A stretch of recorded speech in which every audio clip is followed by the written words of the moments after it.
once again here on Twitch. Welcome back, everybody. Ignore me while I'm trying to get the guys back in. This is the third time we're attempting this shit tonight, so I hope this actually works. Duh, duh, duh, duh, duh. If you're tuned in, keep scrolling. Not the best time. I think we lost Corey altogether. That's what happened. Hopefully he comes back. We are going to try this again. We'll get Pete on next time.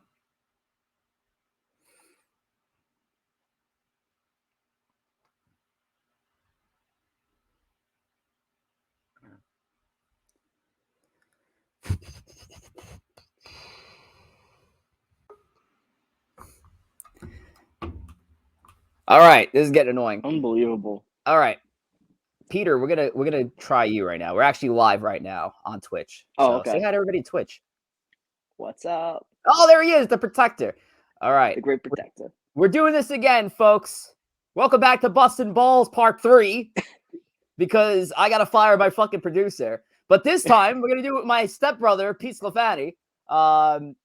Pete, and GP. How can I forget? Pete Sclafani and the Great Protector joining us here on Twitch.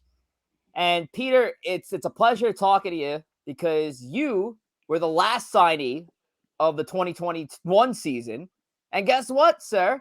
You're the first signee of the 2022 season. Let's go. Let's fucking go. Peter, let's go. Why the Ballbuster culture and not the Staten Island Rangers in 2022? It's just fun, man. All the guys meshed together. It was there's no like arguing among players, and like everyone's selfless. You know, everyone wants to do what's best for the team to win. There's no mid-team drama, guys not showing up for no reason. It's just a bunch of really good guys, good friends that want to get together, have some fun, win some games. You know, do whatever's good for the team. Yeah, and that was the, and I'll quote John Hernandez, who is actually sitting backstage. We're going to talk to him in a little bit. John said this is the best group he's played with, and I agree. Best group I've ever played. I agree too. And it's almost as if even if we went back and didn't win the title in the fall of 2021, how can you not hang your hat on such a great year with a great group of guys? I think this was mentioned before earlier, but the victory beers were a thing, man. I loved it. I loved that was a tradition that you were a big part of, and you were really spearheading along with CJ. So that's an awesome tradition. But yeah, you're right. Great group of guys, selfless guys that you can go out and hang out. We can go to Chris Michael and have a great steak with. But we got to talk about ad spot there. That was nice. What's up? That was a nice little ad spot for Chris Michaels. I gave Chris Michaels free ad spots on the Ballbusters page. We should get a sponsorship this season easily. But Pete, let's talk about you. Let's talk about your performance this past summer. God damn it, I forgot the season. Pete, let's talk about your performance in the fall, because it was an interesting year for Pete Sclafani, who started off as a guy who you ask if you were down a guy, and then he became a guy who was like, all right, listen, we have an opening. Let's bring you on. Let's see how it works. We still have a lot of guys. To becoming the postseason MVP of the team, the offensive driving force that led us to a championship. Voted on by your peers as the postseason MVP, and it wasn't close. I won't give the voting away, but it wasn't close. But Pete, what a fucking 2021 for you, sir. Yeah, it was fun. It's fun. It was going from a team in the spring season, I guess, on the Rangers that was underperforming, I guess we could say, which is kind of ironic that they beat you guys, us, in the playoffs, I guess, and then I leave them to join you guys, and then it was funny just going from a sub, basically coming to the games hungover half the time, just so I could fill in and give you guys a body. To you get asked me back on the team and slowly get my way back into the groove of things, and just doing my thing in the playoffs. I had this whole conversation with your fellow bottom feeder John earlier in the fall, and I was like, God damn it, I wish this guy would have hit me up a week earlier, or I wish I hit him up a week earlier prior to us basically closing the team. I just thought in my head, hey, 15 guys for a fall season, which is typically shorter, is just way too many bodies to count. However, there were some injuries. There were guys who were missing because of whatever the fuck. Work opportunities got in the way, and was like, all right, this is perfect. We brought Pete on, and another bottom feeder of yours, Mr. Danny Antonelli, almost at the same time, and it just panned out. And I talk about this a lot. I don't know where we were going to be without you and Danny being a part of this team. And I think it would have been a lot different if we didn't have you guys. And that's the big impact you made. And not just, from a statistical offensive standpoint where you gave us on the field. It's what you provided to us in the dugout outside of the field, like just making it fun. You brought down GP, the Great Protector. Yes, sir. How did the Great Protector concept come up? How did it come up? So, I forget what exact game it was. I think it might have been the first game of the playoffs. And not Rich, I'm sorry. It was second game of the playoffs, whatever. You and John, I guess, discussed the lineup before the game. And John texted me and Dan and said, all right, it's us three at the bottom. Excuse me. It's us three at the bottom of the order. And then someone mentioned, oh, yeah, bottom feeders, let's go. So ever since then, the bottom feeders kicked off. And then there's that meme with the three dragons. The retarded one, the serious one, and the really good one, like the really serious one. So I made that our little logo. And I was like, you know what? Let's get a little mascot. Let's get some morale going for the championship game. And went out and got the Great Protector. That's really how it goes. Where did you get the Great Protector? Where'd you find him? The fabulous Amazon, of course. That got in like a day and a half. It was phenomenal. I was hoping you were gonna make it up. I hope you were gonna say like I found it in the cave of a lot of. Oh no, I do have something to show you guys though. Oh, okay, we got something. I do. And while Pete is playing show and tell, surprise for the gang. Oh, it's a surprise for the game. Should I get John on for this right now? Yes, get John on. Yes. All right, let's get John on right now, even though we're going to talk to him in a little bit. Jonathan! Oh, hey. He's probably in the middle of doing comms. There's the Jers. Looks very faded right now. That must be a first edition. But no, it's not faded at all. It's just the lighting, I guess. It's probably the lighting. Yeah, absolutely. Jonathan, I was about to introduce the surprise, John. What? Oh, I know about the surprise. Oh, yeah, wait. Is this the surprise that you were talking about? You were referring to John. Yes. Okay, let's see it. I wish we had Dan on for this then. I wish. I know. What do we got? I'm still here, right? I'm good. All right. I like it. What? Oh my God! Got a belt, baby. I fucking love it. Can we get a zoom in on that? Can we bring that up a little bit closer here? Can we see? That's it. It is the Great Protector Championship. I assume it would be the belt that we would give to somebody who hits a home run. Yes, that's the point. That's awesome. I fucking love it. And it's wild because I was looking up the other day, like possible home run belts or chains and whatnot. We got it all solved thanks to the bottom feeders. Feeders are on it, baby. So wait, I was listening. I'm literally just sitting here listening to you guys. I mean, whatever. Yeah. So I was listening, and I remember exactly how it all started. So I guess we were talking about the lineup. So I texted Pete and Danny. I said, I'll read you the text. I just pulled it up. I said the exact words were, of course, now fucking went back. The exact terminology that was used was, we're the bottom three in the lineup tomorrow. Let's get ready to fuck shit up, motherfuckers. # bottom feeders. And then I don't know how it happened from there, but I remember that we were in, because we were hitting at the bottom. So I must have been like, us three were coming up in that first game of the playoffs. So, or maybe it was the second, whatever. I think it was against SIP. And I go to Pete. I said, you know that those three dragons, that meme, and it's like you got the serious one, you have like the middle one that's like he's in the middle, and then you have like the doofy moron one. I was like, yeah, the two on the left, I'm definitely the more serious one. Danny's like in the middle, like he can go either way, and then there's fucking Pete. And Pete's just always at like this level of just like this moron level, and that's it's my great. family right there. What'd you say? My brother. I love him. No, he's saying that's my brother. That's my brother. That's my family. That's but my brother.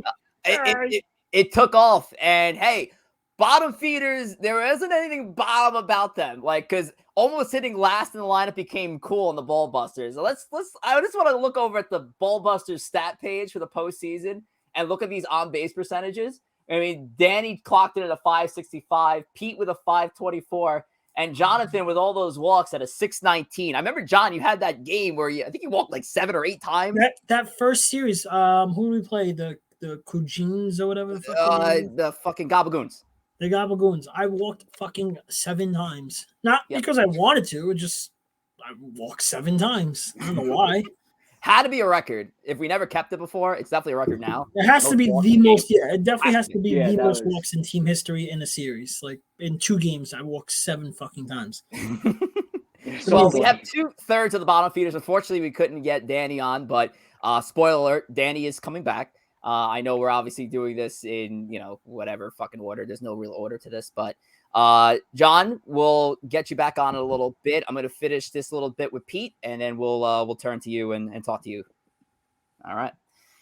Awesome. So hopefully we don't lose the stream this time, but obviously it's official. Pete is back. Our first signee of the 2022 season, where he was our last signee of the 2021 season. Hashtag fuck Rich. And you know what? Fuck me, because this guy should have been my first signee to start the year off and not my last. And I'm glad he's my first in 2022. Pete Sclafani voted as the postseason MVP for the fall 2021 season. I guess you could use the floor as an acceptance speech. An acceptance speech. I'm not really going for speeches, but I'm happy I got the opportunity to even put myself in a position to be the postseason MVP. I definitely think that Kelly should get mentioned. That dude did it all in the postseason too. Pitching, he had a bat over 400, 500. He did it all, man. He really carried the load all the way there, and just glad that I was able to produce, given the opportunities to produce and show up big when it mattered. And he certainly did. And I saw it so early too. I was like, damn, every time this kid comes up, he's coming up in the big spots and he's delivering every time. 524 batting average in the postseason, which is tied for first with your bottom feeder brethren, Danny Antonelli. Yes, that's Dan. So you guys stepped up in a big way at, again, you guys made hitting at the end of the lineup look cool. So I don't even know what the fuck I lie anymore, because I usually hit the bottom. I guess I'm not a bottom feeder anymore. It's all right, I guess. But right, Pete, great to see you, man. And we look forward to riding into 2022, hopefully as a 3-time Samson champion. Yes, absolutely. Looking forward to it. All right, man. Take care. You're good. All right. Peter, you're set. So if you want to drop off, you want to hang out, it's all up to you, buddy. Got you. I gotta go. I gotta go do stuff. So I'll talk to you guys later. Enjoy. And that title looks beautiful. Let's I'm so happy we did that. Me too. All right, Pete. I'll talk to you later, my man. Peace out. All right. So Pete's out. So let's get John in. All right. So Mr. Hernandez is back. If you're listening to us live or watching us live, I don't know what you're doing with your Wednesday night. You need to do something better, because you're watching a Staten Island softball team. This bullshit. We have the jersey in studio. The first time we actually seen the jersey here on the show tonight on Bustin' Balls with Rich Rivera. John Hernandez. Nobody brought the jersey. How did nobody bring the shirt? I don't know. But, I didn't even think about wearing the jersey. I was like, I'm going Rich full podcast mode. I'm going to do my usual leading off Savages shtick. But I got no Tom. I got no Espo. I got John Hernandez and the Ballbusters, which honestly, I'd rather have. I'm better than Espo anyway. I mean, I agree too. I mean, this is the time to throw shade if you really want. Let's get into it. Everybody still in here? Corey is backstage. CJ dropped off, but he shouldn't have dropped off because I wasn't really done with him. I wasn't finished with you. He just said he's getting off. He's probably getting yelled at. He's probably getting yelled at. Yeah, that's all right. We'll have to. Oh, he can't see my comments, right? Well, it's in the private. Well, anybody who's backstage can see the private chat. So, John, yeah, he's out. All right, no big deal. And then Corey will wrap up with you. And I think Matt is. I don't think Matt would be available until later. I think he's with his family. All right, so let's get it rolling. Bustin' Balls with Rich Rivera, the official podcast of the Ballbusters. We're only going to be using this forum to kind of talk about off-season stuff. Maybe we'll use it as maybe mid-season to talk about games, maybe talk about the potential firing of the manager of the team. I don't know. We'll figure it out. But John Managers Hernandez definitely is getting here. fired. Possibly, if the team underperforms, I get the axe. I know the deal. It's happened before. It'll happen again. John Hernandez, most games played all time with the team. That's a fact. Is that true? Yeah. Who else God, is it? your life. I don't even have the number, but I know it's true. I mean, I don't think so. There were years that I didn't play for the team. Like, if you're gonna take into account the fall team, the Saturday team, the Sunday team, it's definitely you. You played on any team I played with the Ballbusters. No. There were the spring Sundays that I wasn't part of the team. Oh, the spring Sundays that you played, like, yeah, when you played with, like, Joe and...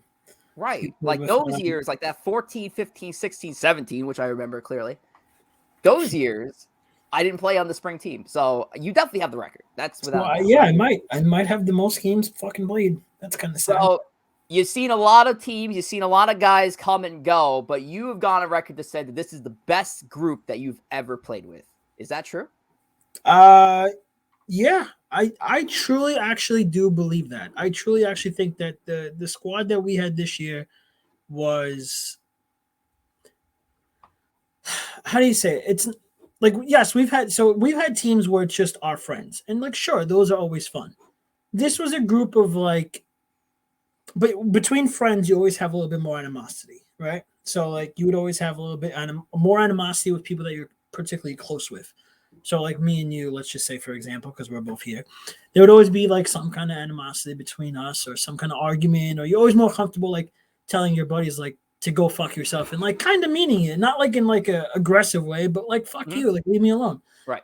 This team had a good blend of guys that were friends with us or that have played with us in the past that were cool enough to be like you're being a dick, but it wasn't to a point of like, it never got to that point of like, I would have to actually exert that, or anybody had to exert that to anybody. Mm-hmm. You know what I'm saying?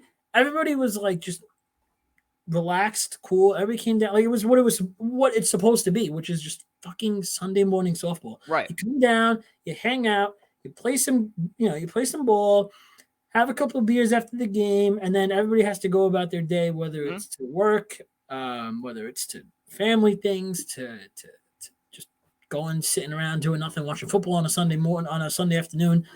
Hell yeah. And that's what it was supposed. That's what it's supposed to be. That's what it's supposed to be about. Fun. It's supposed to be about just hanging out, having a good time. And we had that good mix of guys that, like, sure, it's like a little cliquey, like, because like, like obviously like Russo, Johnny, Mike Russo, Johnny, Joe Tass, like they know each other. They're close. Mm-hmm. It's fine. It is what it is. And then you have like me, you, Matt, Corey, like Kelly. We're close. We all hang out. So like, it's not, but it never like got to the point of like, okay, this doesn't work. You know what I'm saying? Like when it came to like, everybody's cool, everybody's hanging out, everybody's talking in the dugout, and then at the end of the day, it's like a team. It's like, yeah, like I'm sure if you go to like any major league team, there's guys that are clickier, that like they hang out together. They, they're cool. They know each other. They've been playing together for years. These guys are the new guys, but they get along because they came from another place. But that's what it is. It's almost like we had too much of the same, where it was like we had just our friends. We had people that we were just particularly close with. And then that almost takes its toll of like, now it's straining on our lives outside of softball.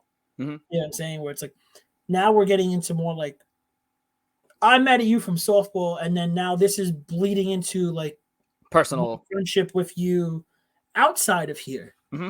And that's never good. You don't want to get to that point.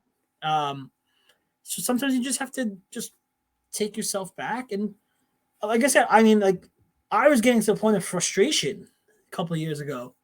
Obviously I stopped playing when I went into the academy, and I had gotten hurt before that anyway. I fucked up my ankle, so I said I have to stop. I can't keep playing. I couldn't play anyway. My ankle was fucked. I had the academy in 3 months. I had to stop. So I did. I didn't play that entire fall season of 2018. It wasn't even a thought in my mind. I was like, I'm out. I'm completely out. I don't want to play. I'm not coming. I'm done. And then 2019 rolled around. In 2019, we didn't have a team in the spring.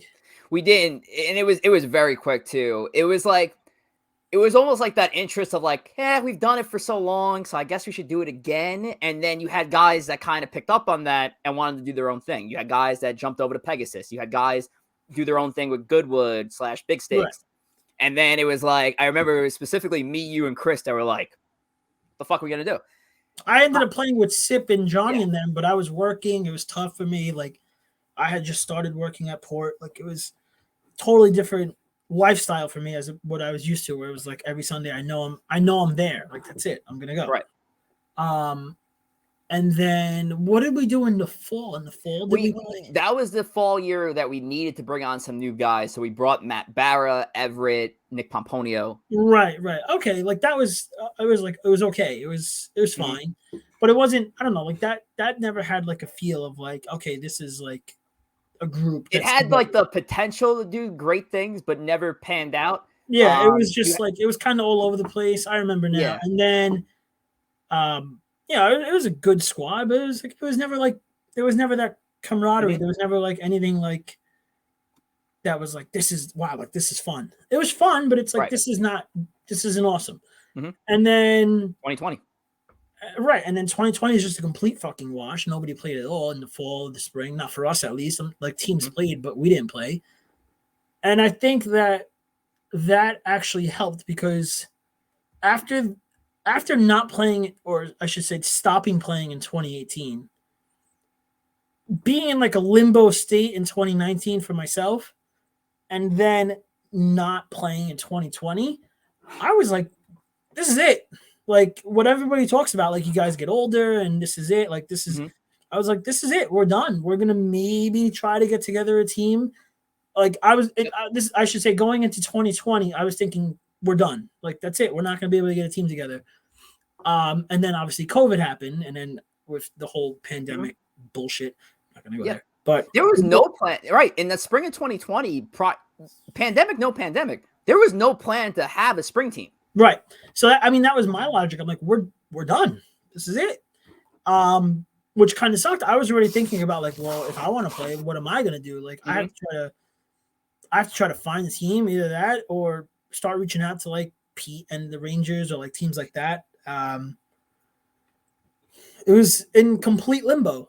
And then after the whole pandemic year, 2020 was just that complete wash. 2021 in the spring, everybody kind of came back. You know, a good portion of people came back. People got that itch to play again. Like Corey was saying earlier, Corey got the itch to like, we got a team, even if I have like a part-time role, which is what it was supposed to be for me in the first place. It was supposed to be me and Kelly kind of just splitting this like half schedule kind of week because both of our work schedules were just horrible at the time. But even that year, the way it ended with the getting knocked out in the first round, being the 1 seed, being good all year, just to like kind of fall apart at the end, it was just like, oh god. Well, that was most of the team that we brought back from 2019. It was just like, this is, it's not that it's bad. It's just like, is this going to stick? We were having trouble getting guys. It was like almost more work to play for fun than it was to just play. That spring 2021 season was a tale of two teams. I think we've discussed it at length. I don't think we can mention Donut Gate and know what we're talking about, of where the season kind of turned around, where it was at the beginning, it was like, oh God, why am I waking up? And then after what had happened, and I don't have to mention what happened. If you know the team, you know what happened. It was like, wow, now there's a reason to come down. Even if not everybody's there, we're having a great time. We're having fun. This is exactly what it should be. Beers after the game, I think, started there. So we started to finally get that turn. And obviously that first round knockout kind of knocked us back a bit.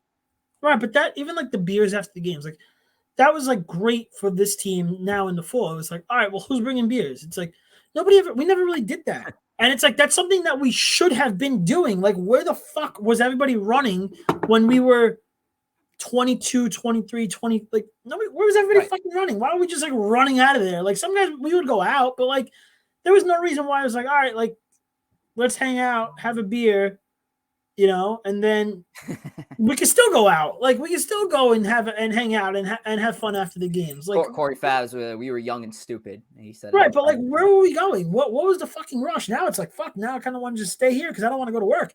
Like, I want to just stay here and fucking hang out. Wait, I'll get Corey on because we'll probably won't clip this, but we'll get Corey on for this bit. Corey, victory beers after the game. What a tradition. 100%. And forget about victory. I'll drink a beer right now to cheers to that. Oh, shit. I don't have one. Listen, victory beers. There's nothing like camaraderie than pounding beers in a fucking New York City parking lot outside of a softball field and just fucking going to town on a fucking 24-pack. Nothing like pissing off park rangers in Millerfield. Yeah. Yep. Trying to find a fucking tree to piss in because there's no porta potties in a fucking South Beach. But let me tell you, great tradition. Like John said, we should have been doing this for years. I don't know what we were thinking. I really just do not understand. Like I don't know. Where were we running to? Where were we I don't know. I have no idea. But that I feel like is what took like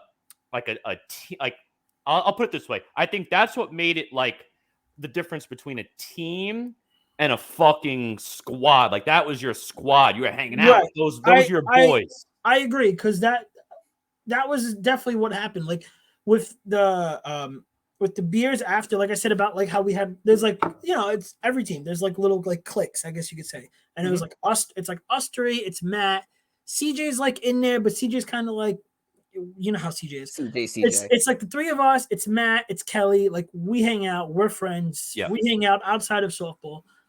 And then you have like that, like Johnny, Russo, Tess, Rami. Like nobody doesn't get along. We're all friends, but like then they know each other. That's just the way it is. They know each other. They hang out. They play together for they played other sports. They play other things together. They do a lot of other things. But then to know that at the end of the day, win, lose, split, you could come to the parking lot and everybody's there. It doesn't matter. It doesn't matter if you're part of a little clique or if you're someone like, I'm trying to think, like somebody like someone that doesn't, like a Vinny Russo, someone like that. Like Vinny didn't play a lot in the fall because he got hurt, but he doesn't really know any of us. Like we only know Vinny through Joe. So it's like he could come and just like he talks and bullshits and hangs out. And it's just like it doesn't matter. It doesn't exactly. And we're not even talking about the game. Like where it's just like, fucking Remy got fucking stuck with me and Remy would talk about some bullshit at work or you just start talking about the Jets and how the Jets suck or the Mets and how the Mets suck. Yeah, just bullshit like about anything. We can bullshit about anything. Oh, did you guys see this fucking crazy shit that happened last night? Like, whatever. Like, And even going back to like a Vinny Russo, I mean, the connection with us and him was his brother, and that's how we got him on board initially. And now here we are 2 weeks ago, when we have the team dinner. He's hanging out with us at the bar till 2 a.m. So it's crazy how you build that connection, but we did, and that's why this team was a fucking squad. I love it. It was a great group.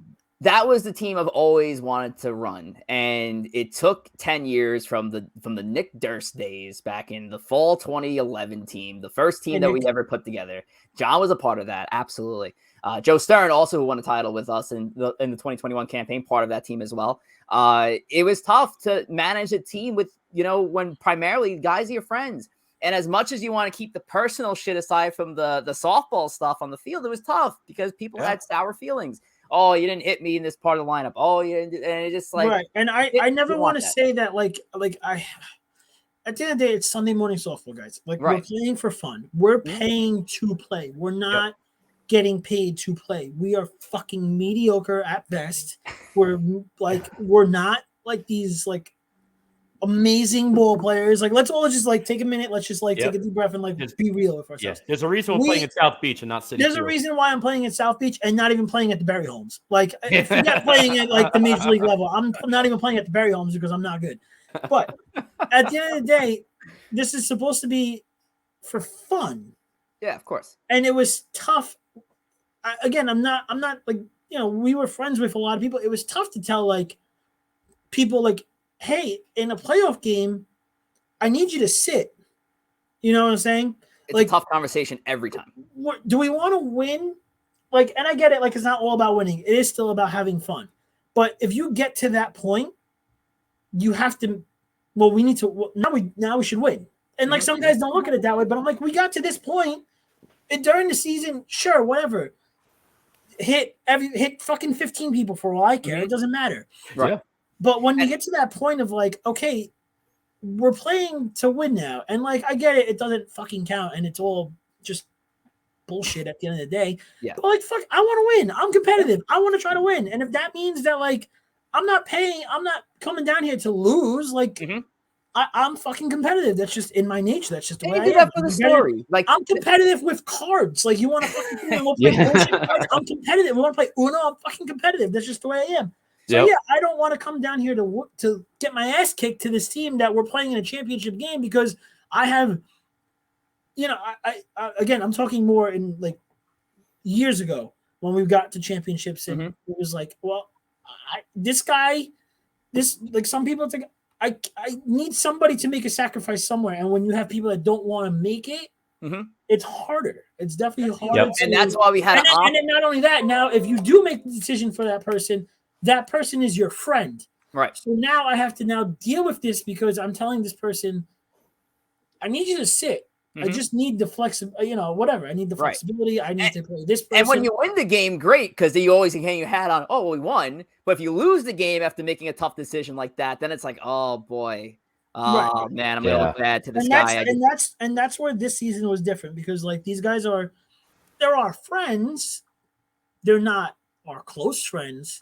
So if it ever got to a point of like, and then, like I said, I give like Corey and I give Matt and I give Rich. I give you guys the credit. I give it myself. I sat in the first game. Like, if that means that we're going to fucking win at the end, I want to win at the end. That's all that matters. The other thing I want to call out to add on to John's point here, and you've seen it. Sometimes you have teams where it's a mix of veterans and younger players, and like my first championship team, it was a young team with myself, Matt, Kelly, CJ, you know, a couple other guys our age. And at the time, this was going back 10 years ago. So at the time, we were on the cusp of 21, 22.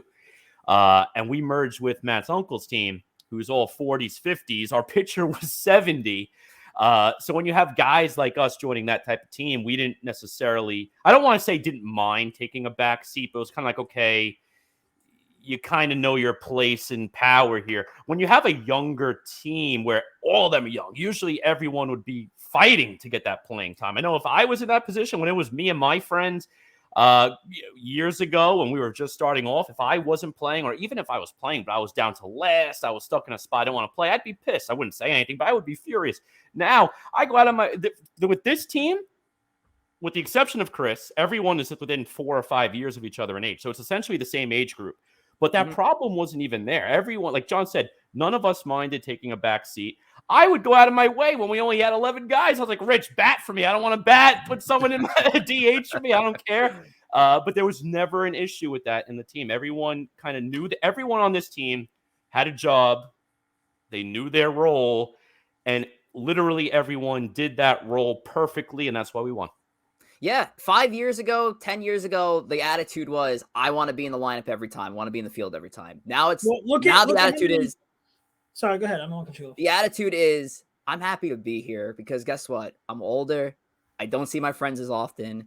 This is a guaranteed hangout, if you want to call it that. And that's what it is. That's what it's supposed to be about.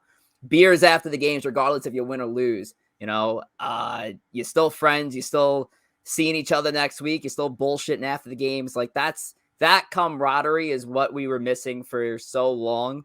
And we've had seasons of good teams that did that, but this past season, not to that degree. This team was special, and I was so happy to be a part of it, run it, put a lineup together for it. Even if I wasn't in the field, I was just happy to be a part of it. Yep. 100%. No, I'm right there with you. It's just fun to be a part of. And where else am I going to be?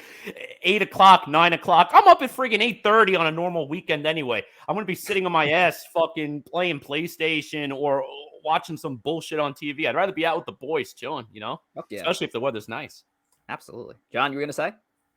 What was I going to say? You were going to throw in something, and then I just kept going. What was I going to say? It was Fuck, I don't remember. I don't know. I don't remember what I was gonna say. It was something about. I don't remember. Whatever. Corey, I think we got. Me. I think Corey, you and I got a good amount of stuff. Oh, I remember what it was. Go ahead. What were you saying to Corey? I remember now. Oh no, I was gonna say, Corey, I think you and I got a good amount of stuff in where I'm at the point where I'm like, okay, I think I got a good clip for you. I think I got a good clip for John. So at this point, we're just shooting the shit, and whatever we throw in, we throw in. Oh, I was just gonna say, like, how many years did we play, right? And we were like, no, I don't want to. Like, we can't add this guy because we're gonna go over 12 people. Yes. Yep. You know what I'm saying? And now it's like, oh yeah. Now it's like Now, shit. We need to have like fucking 14, 15 people. Like that's just the way it has to be. Yeah. And now I notice the bigger the roster you have, it seems like the more people you have out too. You know what I mean? And it's like in the summer, not so much, even in the fall, but more so in the summer, because the summer's a season where people are on vacation, there's holidays, there's this and that. You could never have enough people, and you're still going to get everyone in the game. And there were instances where we had a large roster, and we were still trying to find substitutes to come down. Let me tell you what the best part is of having a deep bench, because if it was just 11 guys, and let's say if I was that odd man out and doing everything from the side, from the lineups and, umpire fees and all the other, like the coaching stuff on the base coaches, now that you have so many other guys by you that pick up different roles, it's a lot less off like somebody like me, like my back, because, I'm basically running operations. So it's great to have a bunch of people by me that are like, all right, I'm going to do this. I'll pick up umpire fees. Hey, like you have a suggestion on the lineup or who you should throw on the mound. There's a lot more transparency there, which I love. There's a lot of guys that I rely on more, where it was just in the past, I was so, I'm going to make that decision and that decision is going to be on me. No, it should be a team effort, because who the fuck am I? I don't have a World Series. I don't have like I say, but like, I mean, like it is like I say, I said this all the time. Like, yes, you run the team, but it's like, we know what the fuck we have to do. And if we don't know what the fuck this, like, if we don't know at this point, like, Blues leading off, like, I'm just going based off like this year, but like, you know what your role is, like, Blues leading off. Where's he playing in the field? I don't fucking know. We'll figure it out. Joe's hitting second. Where's he playing? He's playing short. All right. Johnny's hitting third. That's his spot. He's playing left center field. As long as he's there, that's it. Like, you know what I'm saying? And then so on and so forth. It's like, you have a situation like when Mike Russo comes in that time and he's like, I have this weird asthma issue that's like out of nowhere. You know what I'm saying? Like a 1 week thing. Like, I'm sick. I have this like weird breathing disorder, whatever the fuck it was. I can't play left field today. Okay, no problem. We'll figure something out. You know? Like, it's just knowing what it is, knowing what your situation is, and knowing. I guess that comes too with age. Like, I mean, I started playing. I was 17 years old. Like, damn, you were that. You were illegal too. Yeah, I was 17. Same thing. Yep, 17. I started playing. I was 17. Yep. I mean, it just comes with age too. Like, it's like I said with that team that we played, the Cougines or whatever. I was like, this was us. Like, just a bunch of fucking kids that are just having fun. Like, they don't fucking know anything. Wait, I'll ask you guys a question now. For a team like Cougines that just started, I'm just taking an assumption here that they're probably a group of friends. A couple of them probably play ball, but most of them are like, they just know each other through boys. As guys who've been playing for 10 years with your close friends and with guys like you just mentioned before, like Clicks, what would be your advice to a new team that just started off? Don't play with your friends. If they're playing with their friends, what would be your advice to deal with that? Try to have more fun than taking it seriously. Yes. Like, we took it too serious for too long. I mean, this itself is like examples that we probably still take it too fucking serious, but taking it just going down and like, it's hard when you're like, and I'm saying like, I'm some like old person, which I'm not, but I was at that point, like 10 years is a long time. I would just try to not take it so fucking seriously and just like hang your hat on like I leave Sunday and I'm like, fuck, I like thinking about it like all week long. Like, yeah, we do it still, but not to the same level of like, not to the same level of how I think it used to be. If that correct. Makes sense. Yeah. No, that's a good point. And I would say just to stick with it, because over time, and it might take a couple of seasons, it might take 4, the people who don't want to be there are going to phase themselves out. Mhm. It's not even that's that. true too. Yeah, it's not even that. And we've had 1 or 2 instances in the past, which looking back was terrible. But you don't even have to get rid of people. You know, it's like the people who want to be there are going to be there. The people who don't want to be there are going to get phased out, and they're going to be supplemented by other people, other connections you meet, a team that folds. An instance where 2 teams, only half the guys want to play, you combine into one, and that's how I won my first fucking championship. I won with a only team. had 4 RBIs in the full season. Is that possible? I have to look. Or did you mean in the I got the stats playoffs? up here. Let's see. Yeah, 4 RBI. The RBI count honestly was so scattered. It's like the guy who's at the 4th most RBIs has 13, and then after that, it's single digits from there. No, John, it doesn't say RFI count. It's your dick size. Whoa! I just see that I hit 370 with only 4 RBIs. That's some weak numbers. You know what it is? The bases are always fucking empty. 370, 4 RBIs, 2 runs scored, 4 walks. I only had 2 runs scored in the entire season. That's impossible. No, you had. Oh yeah, you did. You had 2 runs scored the entire regular season. How is that possible? I have no idea. I mean, you must have just been, because remember, bottom feeders didn't take over until the postseason. It doesn't matter. Must have been around people that weren't. How did I only score 2 runs? Because I was probably preceding you and I wasn't driving your ass in. I think. All right, whoever batted. I have 5 RBIs. You're probably fucking scored on. And the funny thing is too, John, that there were games where you hit 2. There were games you hit 5, 7. Yes. Like you were all over the lineup. And it must have been a situation that wherever you hit, whether it was the 3 hitter after you or the 10th hitter after you, they just had a terrible game.